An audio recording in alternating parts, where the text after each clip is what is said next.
अहिले तपाईं सुन्दै हुनुहुन्छ रेडियो आफ्नो एफएम। अब तपाईं सुन्न सक्नुहुनेछ सिडनी नेपाली संगति मण्डलीको प्रस्तुति विश्राम प्रभु येशूमा। यस कार्यक्रम तपाईले आफ्नो एफएम 104.8 मेगाहर्ज ओखलढुङ्गा, आफ्नो एफएम 104.8 मेगाहर्ज डडेलधुरा, आफ्नो एफएम 90.4 मेगाहर्ज रुकुम, आफ्नो एफएम 87.6 मेगाहर्ज चितवन र नयाँ आशा एफएम 89.3 मेगाहर्ज जनकपुरबाट, साथै इन्टरनेट अनलाइन www.afnofm.org हाम्रो पात्र मार्फत संसारभर हरेक दिन यसै समयमा सुन्न सक्नुहुन्छ। कार्यक्रम सम्बन्धी कुनै जानकारी लिन वा सल्लाह सुझाव र आफ्नो गवाही बाँड्न चाहनुहुन्छ भने हामीलाई मोबाइल नम्बर 98 511 016 77 98 511 016 77 मा सम्पर्क गर्न सक्नुहुन्छ। अबको प्रस्तुति विश्राम प्रभु येशू।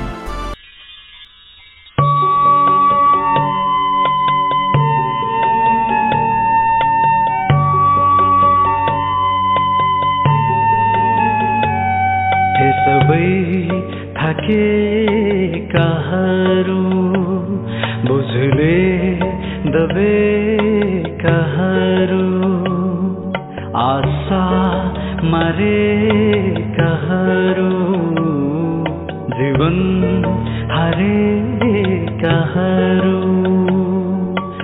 आउनुहोस् पाउनुहोस् आउनुहोस् पाउनुहोस् विश्राम येशूमा विश्राम येशूमा विश्राम येशूमा।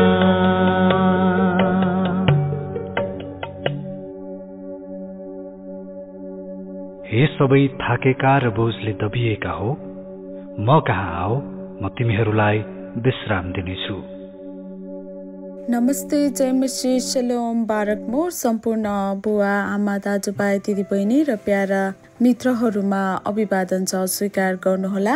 विश्राम प्रभु येशूमा लिएर विश्राम परिवार आज पनि फेरि तपाईँहरूको माझमा उपस्थित भइसकेका छौँ, जीवित अनि सत्य परमेश्वरको जीवित अनि सत्य वचनको साथमा। र आशा गर्दछौँ आजको वचनबाट तपाईँहरू आशिषित हुनुहुनेछ अनि तपाईँको आजको दिन आशिषमय रहनेछ। आफ्नो सारा हृदयले परमेश्वरमा भरोसा राख र तेरो आफ्नै समशक्तिमा भर नपर। आफ्ना सारा मार्गमा उहाँलाई सम्झी र उहाँले तेरा मार्गहरू सोझा तुल्याइदिनु हुनेछ। आमेन। हितोपदेश 3:5 र 6 पदमा यस्तो लेखिएको छ। र आज हामी यूहन्नाको पुस्तकबाट नै पहिलो यूहन्ना 2:15 देखि 19 पदसम्म अध्ययन गर्नेछौँ र आजको शीर्षक रहेको छ परमेश्वरतर्फ केन्द्रित मन।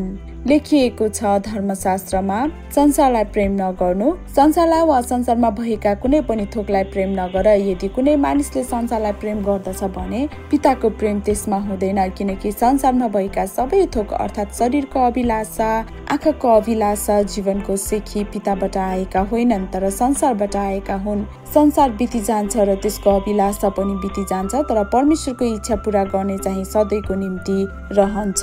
ससाना केटाकेटीहरू, आखिरी घडी यही हो, ख्रिस्ट विरोधी आइरहेछ भन्ने तिमीहरूले सुनेका छौ। अब धेरै ख्रिस्ट विरोधी आएका छन्, यसकारण हामी जान्दछौँ कि यो आखिरी घडी हो।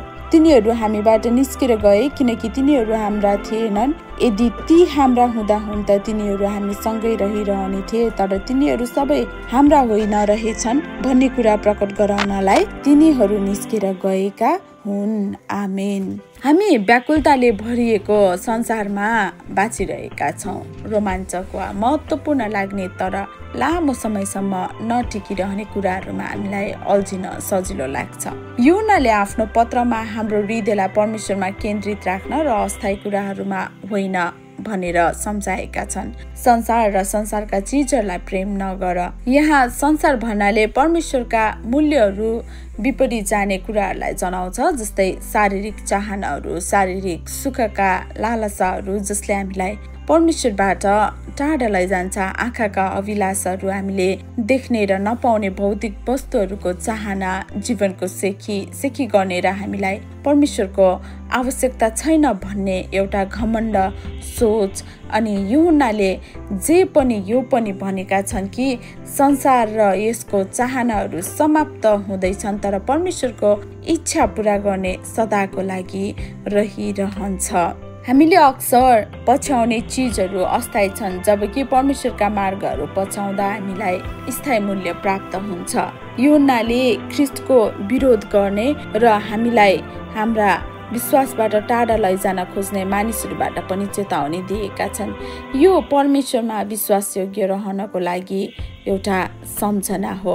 धेरै व्याकुलताहरूसँग अस्थायी सुखहरूमा ध्यान केन्द्रित गर्नु सजिलो भए तापनि यूहन्नाको सन्देशले हामीलाई सम्झनालाई मद्दत गर्दछ कि हाम्रो परमेश्वरसँगको सम्बन्ध साँच्चीकै महत्त्वपूर्ण छ। आज हाम्रो हृदय कहाँ छ भनेर जाँच गरौँ। के हामी संसारलाई माया गरिरहेका छौँ वा परमेश्वरलाई? के हामी अस्थायी सुखहरूमा बढी चासो राखिरहेका छौँ अथवा परमेश्वरको इच्छा पूरा गर्नमा? आउनुहोस् हामी आजको प्रार्थना गरौँ। प्रभु येशू, हामी प्राय यो संसारका अस्थायी सुखहरूले व्याकुल भएका छौँ। हामीलाई तपाईँको सदाको प्रतिज्ञाहरूमा ध्यान केन्द्रित गर्नलाई मद्दत गर्नुहोस्। येशू प्रभुको नाउँमा आमेन। धन्यवाद छ तपाईँहरू हामीहरूसँग रहनु भएको छ। तपाईँहरूसँग प्रार्थनाका विषयहरू छन् भने हामीहरूसँग बाँड्न सक्नुहुन्छ फोन गरेर अथवा मेसेज गरेर। अनि आज कार्यक्रम सुन्नुभएको अनि परमेश्वरलाई विश्वास नगर्नु भएको, येशू ख्रीष्टलाई नचिन्नु भएको तपाईँहरू जतिजना हुनुहुन्छ, येशूमा विश्वास गरेर तपाईँले आफ्नो जीवन अनन्तको निम्ति सुरक्षित राख्नुहुन्छ। तपाईँले उद्धार अनि मुक्ति पाउनुहुन्छ मात्र येशू ख्रीष्टमा विश्वास गरेर। परमेश्वरको राज्य धेरै नजिक आइसकेको छ, यसकारण पश्चाताप गर्नुहोस्। येशूलाई नै मेरो प्रभु र मुक्तिदाता भनिकन ग्रहण गर्नुहोस्। यदि तपाईँ परमेश्वरको बारेमा अझ बढी जान्न र बुझ्न चाहनुहुन्छ भने हामीलाई फोन सम्पर्क गर्न सक्नुहुनेछ।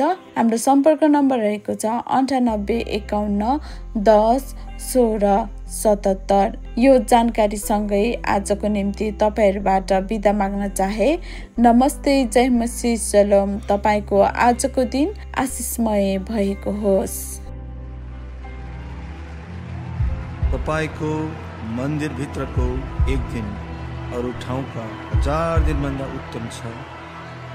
दुष्टहरूका पालमा बस्नुभन्दा बरु मेरा परमेश्वरका भवनको ढोके हुनलाई मलाई मन पर्छ।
हे परम प्रभु, मेरा परमेश्वर, मेरो सम्पूर्ण हृदयले म तपाईको प्रशंसा गर्नेछु र म सदा सर्वदा तपाईको नामको महिमा गर्नेछु।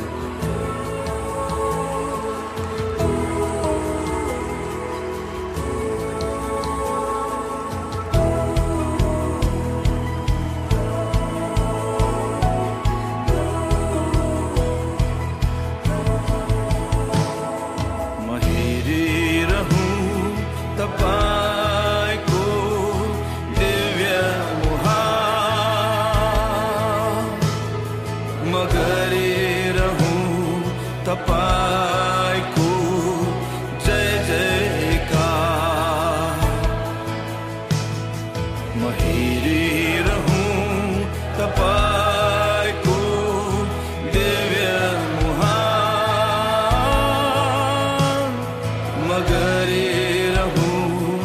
पर